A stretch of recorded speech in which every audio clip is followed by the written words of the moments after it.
Hello everyone. आज की class में मैं आप लोगों को अपना जो हमने लेसन स्टार्ट किया हुआ है नेशनलिज्म इन यूरोप, उसकी सेकेंड यूनिट मेरी चल रही है। और उसमें मैंने जो है कुछ इम्पोर्टेंट टॉपिक्स हैं वो पिकअप करके मैंने कराए थे। और आज की वीडियो में इस वीडियो में मैं आप लोगों को सेकेंड यूनिट का फर्स्ट ही जो हमारा पैराग्राफ है और जो क्वेश्चन बहुत ही इम्पोर्टेंट क्वेश्चन है उसके बारे में आज मैं आपको पढ़ाऊंगी। तो देखो, इसमें हम लोग जो हैं हम दो तरीके से इस क्वेश्चन को समझ सकते हैं।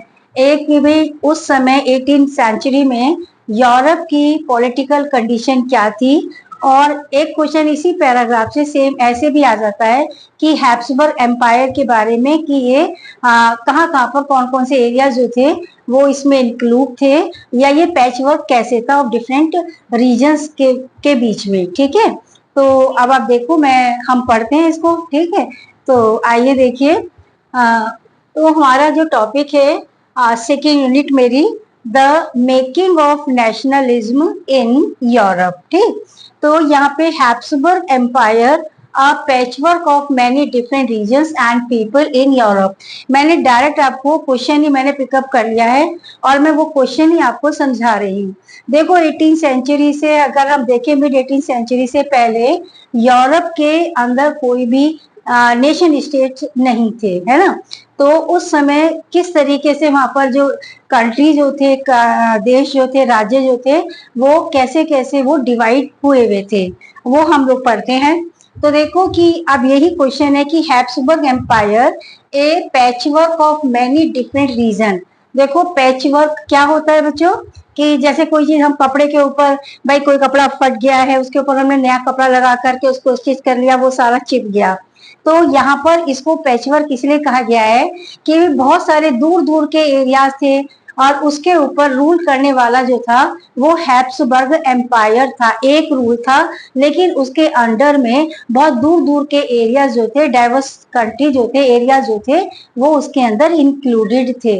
तो हमें यही चीज याद करनी है कि उस हैब्सबर्ग एम्पायर के अंदर कौन कौन से एरियाज इंक्लूड थे। तो देखिए, सबसे पहला कि पॉलिटिकल कंडीशन ऑफ यूरोप, ये क्या थी कि उस जमाने में जर्मनी, इटली एंड स्विट्जरलैंड, है ना। तो देखिए, they were divided into kingdom, duchies and the cantons. ठीक है, तो ये बेटे ये सब क्या है, किंगडम तो रूल बाय किंग, एक भाई राज्य हो गया। अब ये जो कैंटन्स है और ये डचीज जो है, तो देखो कैंटन्स जो है ये किसी भी एरिया के टेरिटरी के सब डिवीजन हुआ करते थे, और ये इसलिए हो जाते थे कि उनको, ताकि उनका एडमिनिस्ट्रेशन जो है वो बहुत आसानी से हो जाए, है ना।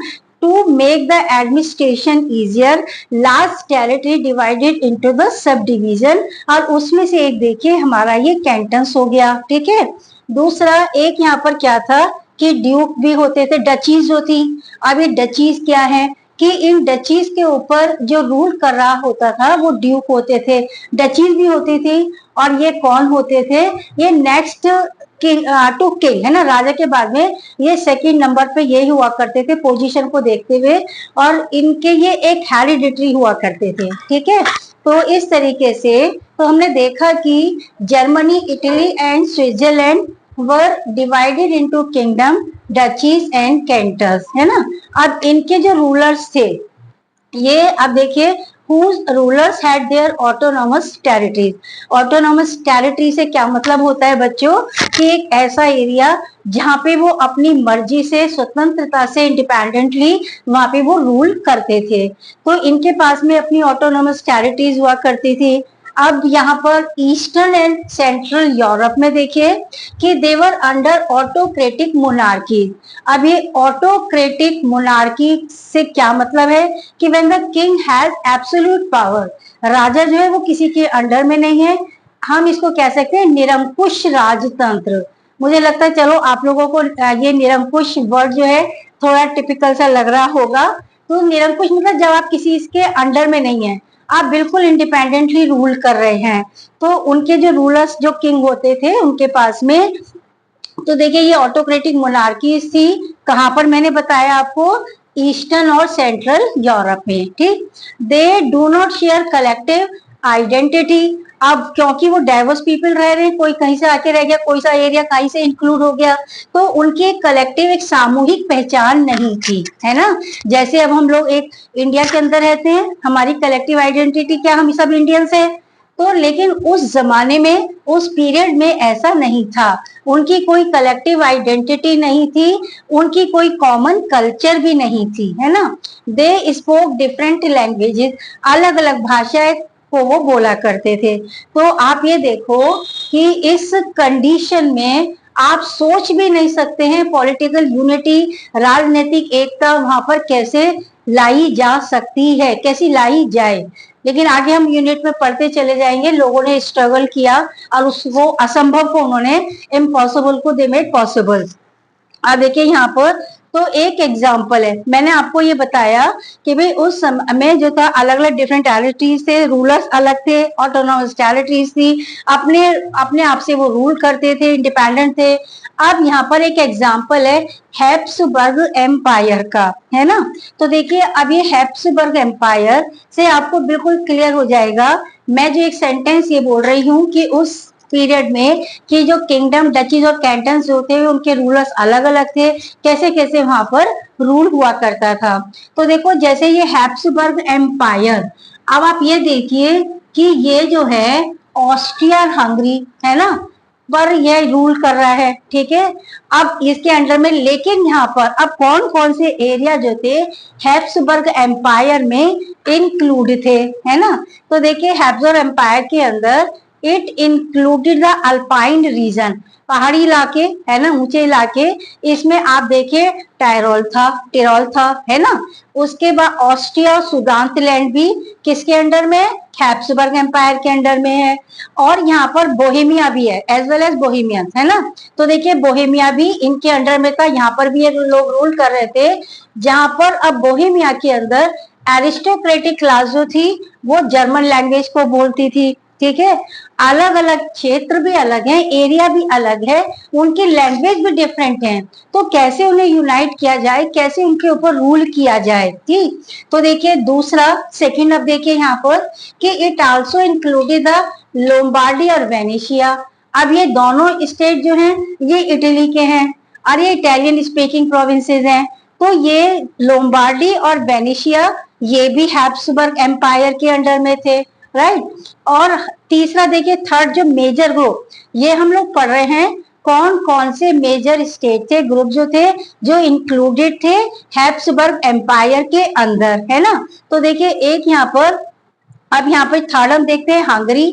तो हंगरी भी भाई हमने ऊपर ही पढ़ा कि हैप्सबर्ग, ऑस्ट्रिया हंगरी के ऊपर हैप्सबर्ग एम्पायर रूल कर रहा था।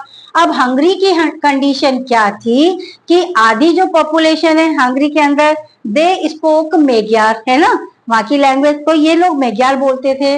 बाकी के जो अदर हाफ जो थे, they spoke variety of dialect, है ना। अब अलग भिन्न भिन्न किस्म की उनकी बोलियां थी और असंख्य बोलियां थी जो वो भाषाओं को वो बोलते थे। देखो लैंग्वेज भी लोगों को यूनाइट करने का बहुत बड़ा हथियार है।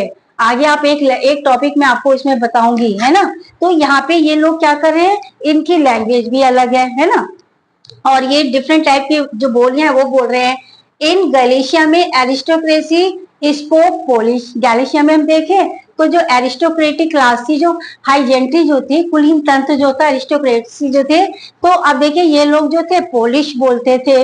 और यहाँ पर इन तीन के अलावा, है ना, इन तीन ग्रुप के अलावा यहाँ पर वो कह रहे हैं beside these three dominant group there lived a mass of subject within the boundary of the Europe, है ना। कि भाई इसमें इनके हैप्सबर्ग एम्पायर की बाउंड्री सीमाओं के अंदर देखिए अब ये चार ग्रुप और भी थे, ये भी इंक्लूडेड थे, है ना।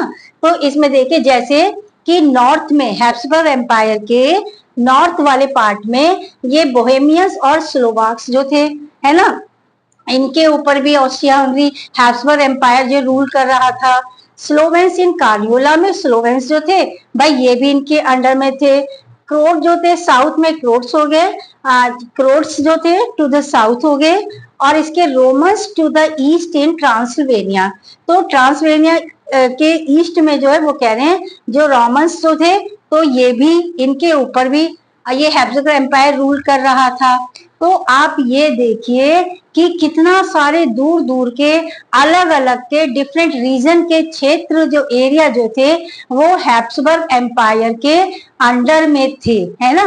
तो ऐसे में दीज डिफरेंसेस जो थे, अब इसका असर क्या पड़ रहा था बेटा बच्चों कि did not promote a sense of political unity, और वो पॉसिबल भी नहीं है ना, कि जब किसी का भाई सबका एरिया कंट्री क्षेत्र अलग है, देश अलग है, भाषा अलग है ना, उनकी कल्चर डिफरेंट है, तो वो यूनाइट कैसे हो सकते हैं, उन्हें किया भी नहीं जा सकता।